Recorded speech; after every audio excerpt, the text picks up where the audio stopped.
Hola a todos, quien les habla, a Rodrigo Moreno. Sean todos muy bienvenidos a esta nueva microclase. En esta oportunidad nos ocuparemos de desarrollar un tipo particular de mecanismo de transducción de la señal. Estamos hablando de la vía de las JAK-STAT. La vía de las JAK-STAT utiliza también proteínas de membrana como receptoras también un tanto particulares, por el hecho de que tienen la importancia biológica de que representan una forma de comunicación mucho más directa entre la llegada del estímulo a la membrana plasmática y la respuesta que en este caso se logra a través de la transcripción de los genes. La vía de las JAK-STAT, como dijimos, utilizan proteínas del tipo tirosinquinasa como receptoras, y a este grupo pertenecen la gran familia de receptores para citoquinas. Si bien no solamente las citoquinas son las que utilizan esta vía, ya que también hay otras moléculas señalizadoras, como por ejemplo factores de crecimiento, como por ejemplo algunas hormonas, o como por ejemplo algunas moléculas señalizadoras que forman parte del sistema inmunológico, utilizan esta ruta. La principal importancia entonces de esta vía es que representan una comunicación directa y rápida entre la membrana plasmática y la transcripción de los genes. Sin dar mucho más preámbulos, vamos a dar inicio a esta microclase que espero que sea de utilidad.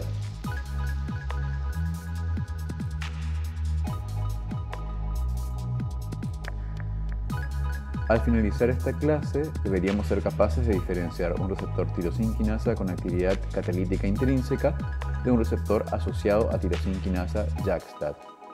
Deberíamos describir los mecanismos de autorregulación en la cascada, entender cómo alteraciones en el proceso se reflejan en la pérdida de la homeostasis en la coordinación de las señales intracelulares, y tendríamos que comprender las generalidades de algunos mecanismos de acción farmacológicas.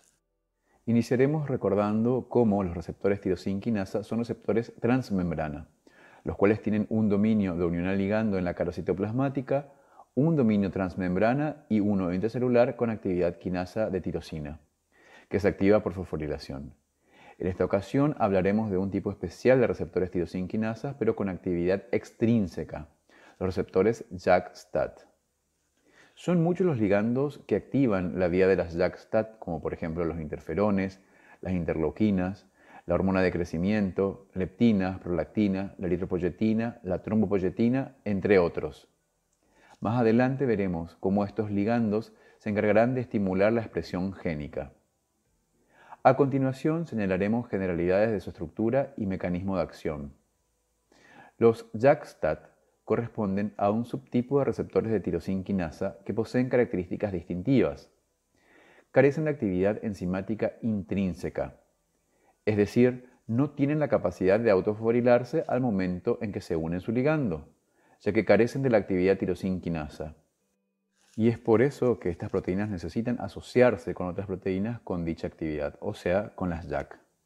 Los receptores JAK-STAT constan de tres componentes principales.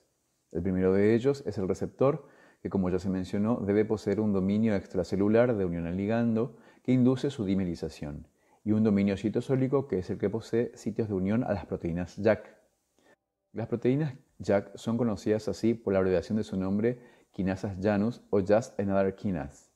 Son proteínas con actividad tirosinquinasa no específica. En los mamíferos, la familia está compuesta por varios miembros. Las JAK poseen 7 dominios, llamados JH por JAK homology. El dominio JH1 es el que posee la actividad de tirosinquinasa. El dominio JH2 regula la actividad tirosinquinasa. El dominio JH3 se encarga de unir residuos de fosfotirosinas, y los dominios JH4 al 7 son los responsables de la asociación con el receptor en el dominio citosólico. Cuando el ligando se une al dominio extracelular del receptor, la actividad tirosinquinasa de JAK se activa y se produce una fosforilación recíproca, como imitando la autofosforilación. Esto permite que el receptor pueda activarse. El tercer componente de la cascada son las proteínas STAT, o sea, las transductoras de la señal y activadoras de la transcripción, por su significado de las siglas en inglés. Esta familia está constituida por 7 miembros. Las proteínas STAT poseen 6 dominios. El dominio aminoterminal, que es el encargado de realizar la translocación nuclear y favorecer la interacción de las STAT con otras proteínas y con el ADN. El dominio CCD, que interviene en la interacción de las STAT con otras proteínas y el receptor de citocinas. El dominio DDD, encargado de reconocer las secuencias específicas del ADN a las que se unen las STAT. El dominio de unión, cuya función es conectar el DVD con el dominio SH2. El dominio SH2 posee la capacidad de reconocer residuos de fosfotirosinas cuando el receptor es fosforilado. Este cambia de conformación y convierte un sitio de su dominio citosólico en un sitio de unión a SH2, o sea, a donde se unirá STAT.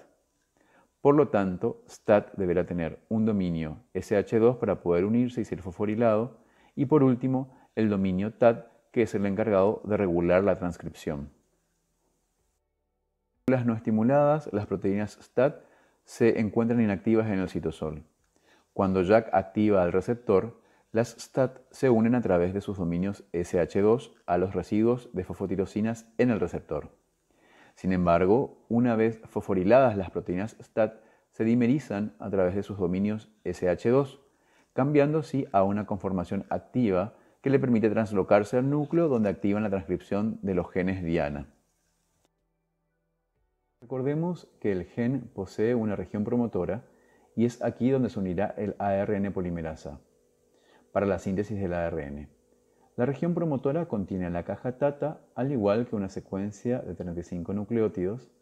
Esta región es reconocida por varios factores de transcripción que han sido previamente activados por las STAT.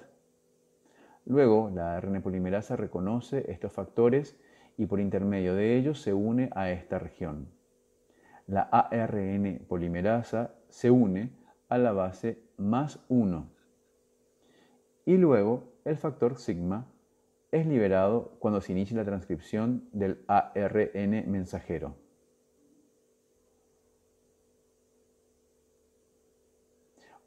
Una vez que la ARN polimerasa reconoce la secuencia del codón de terminación, se finaliza el proceso de la transcripción, teniendo como producto la hebra del ARN mensajero que tiene que sufrir su posterior edición. A continuación, se muestra una tabla con algunos ejemplos de ligandos que actúan uniéndose a los receptores de la familia de receptores de citoquinas. Se muestra también qué JAK-STAC son activadas durante el proceso de señalización, indicando que cada una de ellas tiene receptores de unión relativamente específicos. Como todo sistema de señalización, JAK-STAT amplifica su señal mientras duren los estímulos. Sin embargo, para mantener la homeostasis de la comunicación celular, su actividad debe disminuirse por acción de reguladores negativos. Y existen tres familias principales de reguladores negativos. El primero son las PTPs. Estas son las proteínas tirosin fosfatasas. Se encargan de desfosforilar a las JAK o a las STATs y por lo tanto las van a inactivar. El segundo son las SOX. Las SOX son los supresores de la señalización por citoquinas. Su expresión está regulada positivamente por las STATs, estableciéndose un circuito de retroalimentación negativa.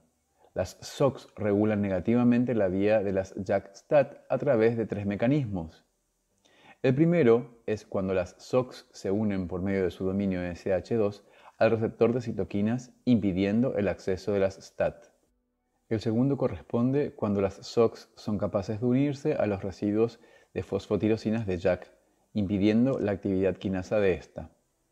Y el tercero sería cuando las SOX facilitan la ubiquitinación de las JAKs, con lo que inducen su degradación en los proteasomas.